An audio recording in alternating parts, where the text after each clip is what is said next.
Women can punch each other just as much as men can, but true, noble women put their power behind the slap. The Rose and Camellia collection is a series of 5 games all about proving your worth by slapping everyone around you in one-on-one smackdowns.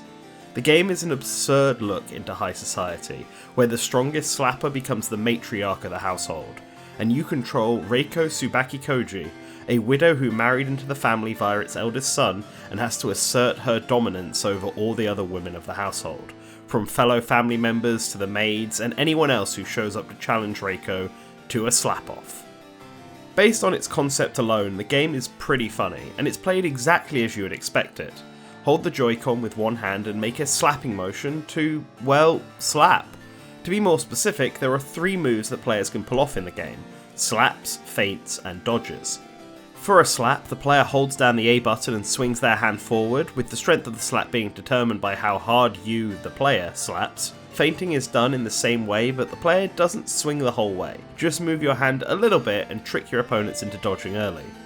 Lastly, the dodge is done by holding the R button and pulling back with your hand. There's always a bit of lag at the end of a dodge, giving opponents an opportunity to punish a mistimed dodge. But if the player is fast enough, they can do successive dodges back to back in order to confuse opponents. The game can also be played using the touchscreen when in handheld mode.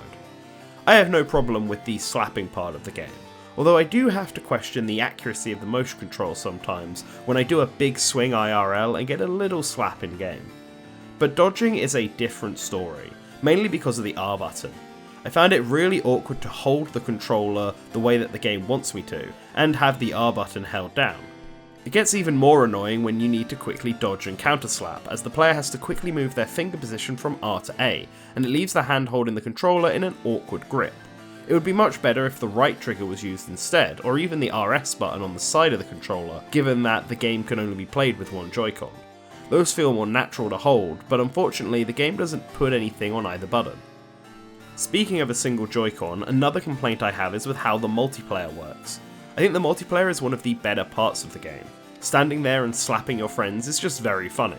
Just make sure to go into the options and set it so that both players have equal health, something I think is very strange to not have as the default option. But in multiplayer, the second player has to use the left Joy-Con, and the first player has to use the right Joy-Con. Rather than connecting 2 controllers to the Switch as player 1 and player 2, instead you have to connect one pair of Joy-Cons as player 1, and then just share with each other.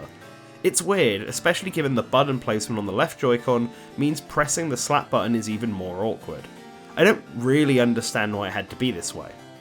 The single player is made up of 5 different campaigns, the 4 main stories of Rose and Camellia that tell of Reiko's rise to become matriarch and the women around her who either want to support her or take the role for themselves, and then there is a bonus crossover story for the video game La-Mulana, the flagship series of developer Nigoro.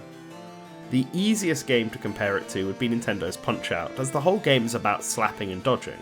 However, Rose and Camellia is less puzzle-focused and more skill-focused. The gameplay is fairly simple and doesn't really change. It basically comes down to how fast the player can slap their opponents, while keeping an eye out for the telling signs of the opponents that reveal when they are about to slap. Some opponents have multiple ways to slap, so figuring out which one they are about to do is part of the challenge. But that's all the game really has going for it. It's very simple, and unlike Punch-Out!, there is little variety in how the opponents attack. After all, they can also only dodge, feint, and slap just like you. Rose and Camellia was originally a Flash game, and it shows. While it is a novel idea for a video game, one that is fun to play with friends, the game isn't very deep and gets repetitive very quickly. There's just not a lot to it, and the updated presentation with English voice acting and an entire anime opening is a bit hit and miss. I don't think some of the English voices really match the characters they are meant to be playing. All in all, Rose and Camellia is a fun little novelty that's worth checking out if you're interested, but don't expect the game to blow you away or anything.